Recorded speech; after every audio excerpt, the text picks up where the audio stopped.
No dia 19, também faremos geografia nas páginas 10, 11, 12, 13 e 14. Então, nós estudamos sobre as energias não renováveis. E agora nós vamos esclarecer sobre os impactos ambientais que ela causa.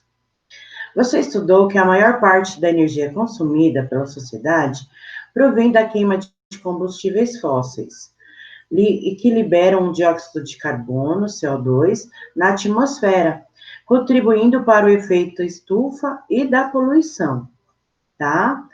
Então, aqui o efeito estufa está falando que é um fenômeno da natureza pelo qual a Terra conserva o calor recebido do Sol, mantendo a temperatura constante. Então, aqui tem um esqueminha mostrando a parte natural do efeito estufa e as consequências que os combustíveis, os combustíveis não renováveis causam, tá bom? Então, vamos lá. No número 1, aqui, os raios solares, eles refletem sobre a Terra. Quando eles refletem sobre a Terra, a superfície absorve o calor. Aí, o calor irradia da superfície e ela não sai do planeta, ela bate, tá vendo? É tudo numa camada que temos aqui, né? Aí, ele sobe e ele desce novamente, porque tem essa camada aqui que faz o bloqueio para ela sair e manter a temperatura do planeta Terra. Sem o efeito estufa, o planeta Terra seria muito frio, tá? Aí, em uma situação de equilíbrio, a quantidade de gases estufa, principalmente o vapor d'água e o dióxido de carbono, ela é absorvida pela fotossíntese, né? Quanto mais vegetação tiver, mais absorve esses gases. Mas não é isso que vem acontecendo atualmente. Nós temos uma grande queima de combustíveis fósseis e que aumentam os gases, né? E aí, o que acontece? Provoca a retenção de calor porque não tem a vegetação suficiente para absorver todos esses gases.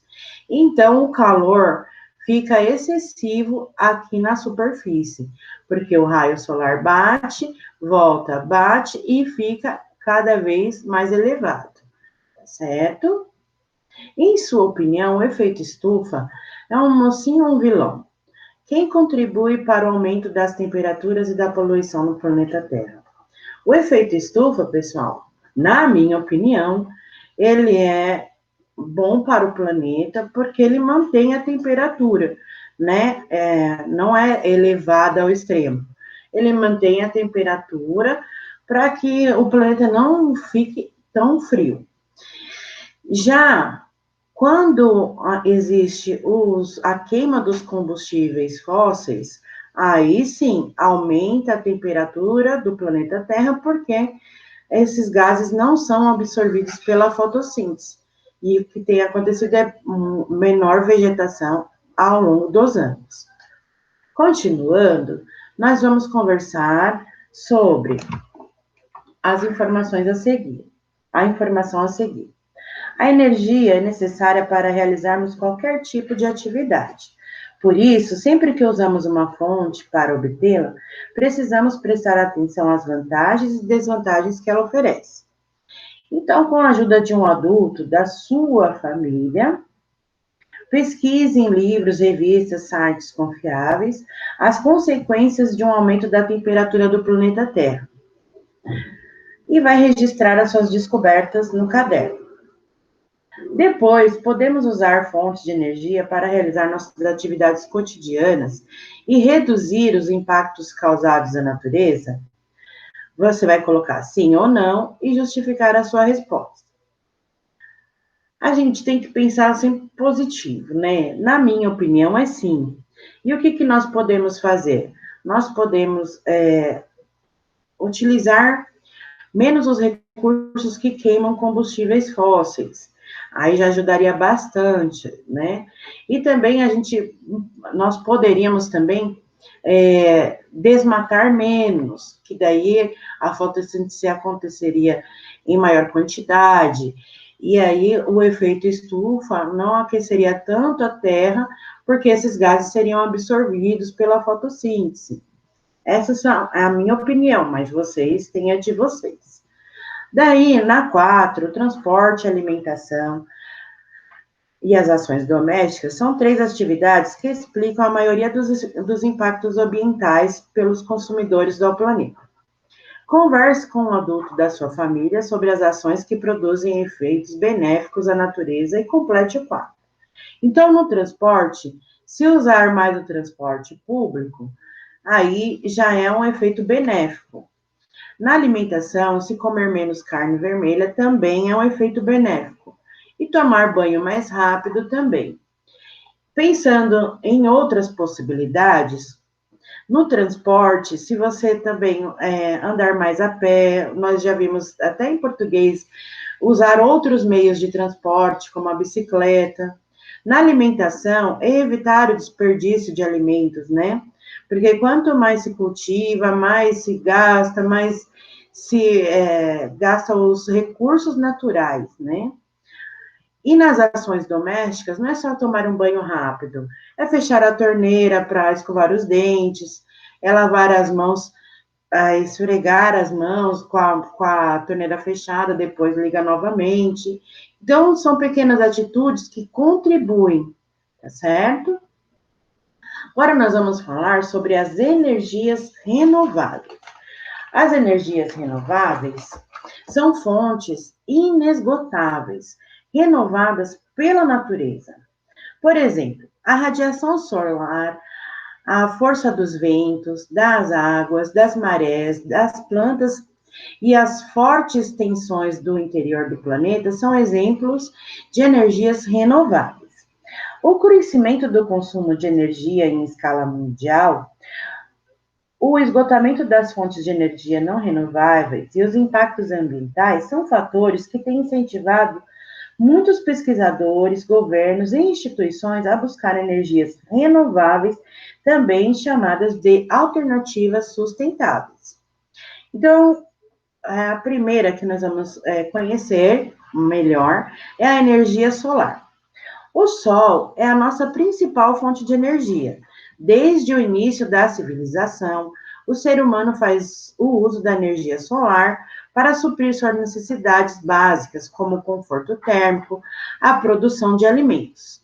Hoje, em razão dos avanços tecnológicos, é possível utilizar a energia solar em diversas atividades, por exemplo, na secagem, no aquecimento de ambientes, para a criação de animais, nos processos industriais, e em fontes, em fornos e no aquecimento da água para uso doméstico.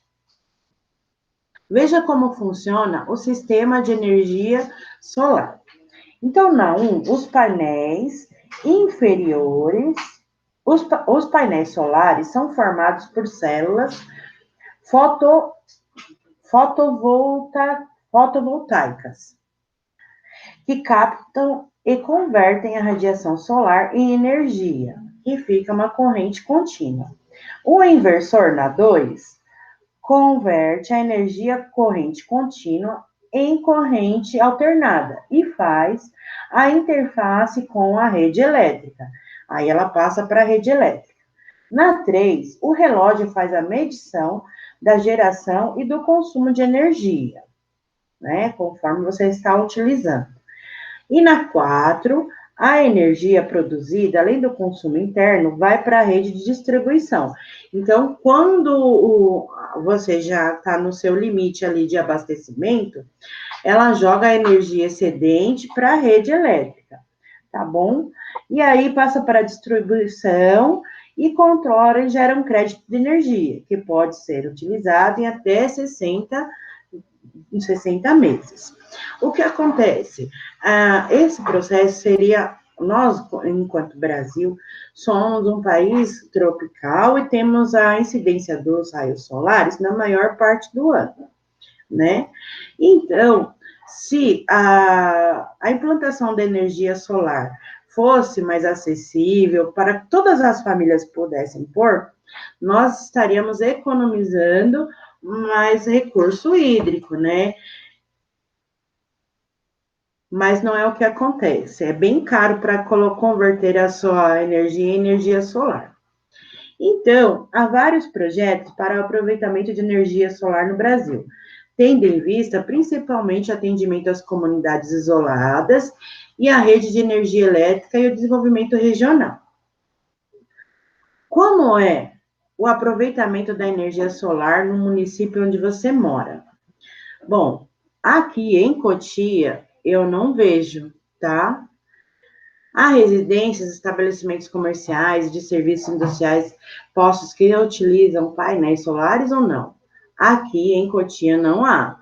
Em Itapevi, vocês vão me falar.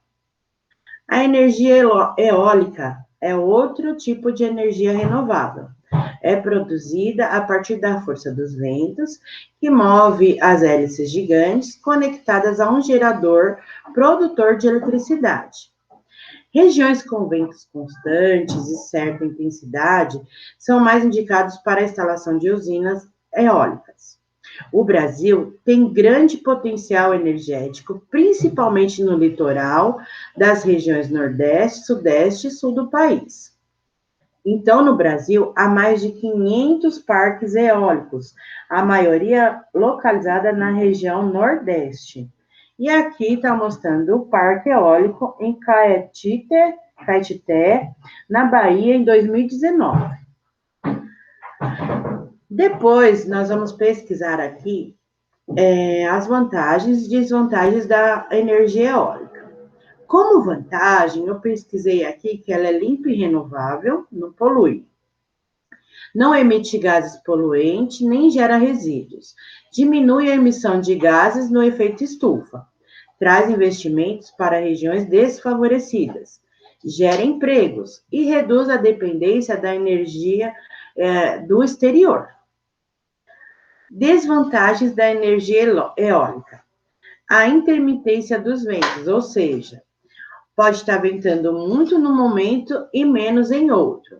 A poluição sonora, porque faz barulho devido à movimentação das hélices. A poluição visual, porque muda o ambiente. E acidente com pássaros, porque eles não entendem.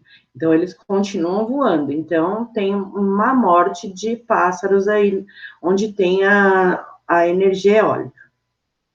Mudando de energia, vamos para a energia hidrelétrica.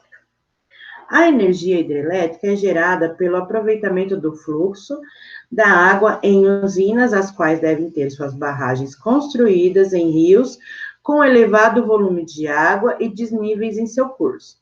Então, a energia hidrelétrica é bacana, mas ela muda cursos de rios, né? E aí afeta todo o habitat do local. Mais 70% da energia elétrica produzida no Brasil vem da força da água dos rios. Isso ocorre devido às condições naturais do território brasileiro, muito bem servido por rios de planaltos. Isso também vem mudando, porque nós temos sofrido crises hídricas constantes, né? A última foi terrível em 2014. Então, como funciona a usina hidrelétrica? A pressão da água que desce da represa pela rampa da barragem, ó, tem feito uma barragem aqui, tem para trás uma grande quantidade de água. Então, ela tem turbinas instaladas na parte inferior da barragem e, por meio de gerador da força da água, é convertida em energia. Então, ela é conduzida para as linhas de transmissão e aos centros consumidores, nas cidades e no campo. Então, aqui tem a representação da usina hidrelétrica.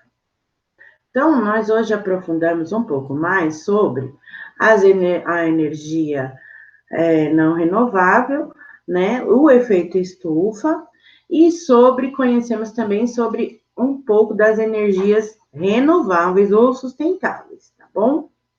Então, é isso, pessoal. Essas são as atividades para hoje, dia 19. Faremos na aula ao vivo e tiraremos dúvidas.